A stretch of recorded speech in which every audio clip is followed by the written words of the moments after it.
Finally ঢাকায় ঈদ শেষ করে রাজশাহীর উদ্দেশ্যে রওনা হচ্ছি। মা ছেলে একাই। আর রাজশাহীর যেতে যে আমাদেরকে এরকম প্রবলেম ফেস করতে হবে সেটা বুঝতে পারিনি। প্রথমবারের মতো এই প্রবলেম ফেস করলাম। হ্যালো ভিউয়ার্স, আসসালামু আলাইকুম। চলে আসলাম আমাদের ছোটো একটি ভিডিও নিয়ে। আশা করি আজকের ভিডিও ভালো লাগবে।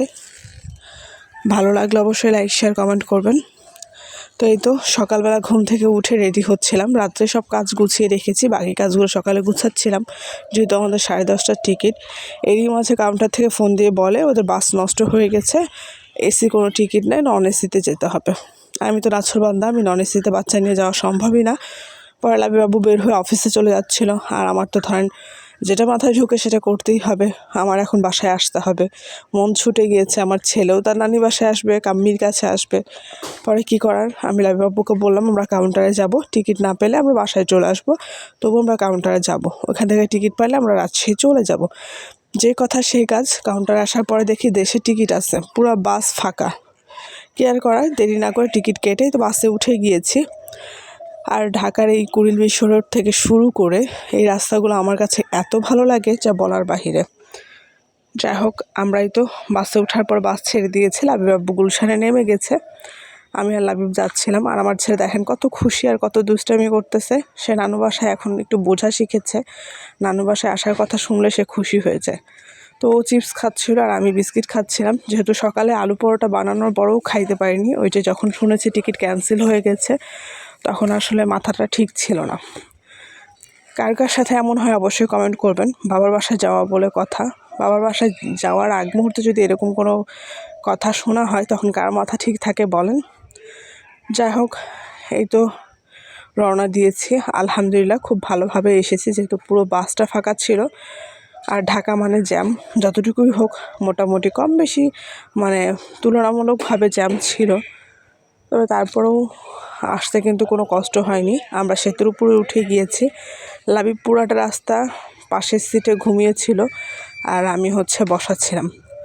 আমারও ঘুম পাচ্ছিল, যদি সকালবেলা উঠে আসছি, কিন্তু দুঃখের বিষয় হয়েছে মনে হচ্ছিল খালি যে কখন বা সিরাজগঞ্জে নামতে হয় কিনা, বা কখন রাজশাহী গিয়ে বলে যে চলে আসছে আপা নামেন।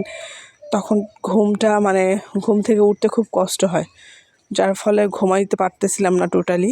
খুবই ভয় কাজ করতেছিল এই একটা প্রবলেমের কারণে। আর যেহেতু আম্মুরা দাওয়াতে গিয়েছিল, সেখান থেকে আসতে পরের দিন আসতে হয়েছে তাদেরকে, বাসায় কেউ ছিল না। এটা একটা টেনশন কাজ করতেছিল, লাবিবকে নিয়ে আমি একা রাস্তা পার হইতে পারবো কিনা, যাইতে পারবো কিনা। তা আলহামদুলিল্লাহ আমি একাই আসছি, লাবিবকে নিয়ে কোনো সমস্যা হয়নি। সবাই দোয়া করবেন আমাদের জন্য। আবার রাজশাহী থেকে ঢাকাও যাব একাই। আমাদের একা পথ চলা শুরু হয়ে গেছে, এখন থেকে এরকমই চলতে থাকবে। যখন ভালো লাগবে না তখন আমি আর লাবিব এরকম যে একাই চলে আসবো। আর এসি বাসে যেহেতু যাওয়া আসা করতেছি, আমার কাছে মনে হচ্ছে কোনো প্রবলেমের প্রশ্নই আসে না। নেক্সট টাইম এভাবে এসি বাসেই যাওয়া আসা করবো। যাই হোক, এই তো আমরা সিরাজগঞ্জে পৌঁছাই গেছি। সবাই নামতেছিল নিচে, আর আমি যে বাসে বসেছিলাম। আমার অবস্থা দেখেন, আমি একবার বিধ্বস্ত হয়ে গিয়েছি।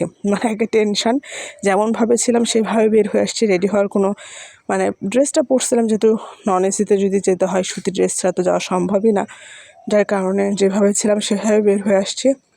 তারপরে তো ফাইনালি বাস থেকে নেমে ভ্যান নিয়ে বাসায় চলে যাচ্ছিলাম। রিকশাওয়ালাদের নর্মালি যেটা ভাড়া সেটা থেকে ডাবল ভাড়া চাচ্ছে, ওরা সুযোগে সদ্ব্যবহার আর কি। বাস থেকে কেউ নামলে 2 টাকার ভাড়া 5 টাকা হয়ে যায়। যাই হোক, এই তো ভ্যান নিয়ে বাসায় চলে আসার পরে কোনো রকমের ফ্রেশ হয়েছি।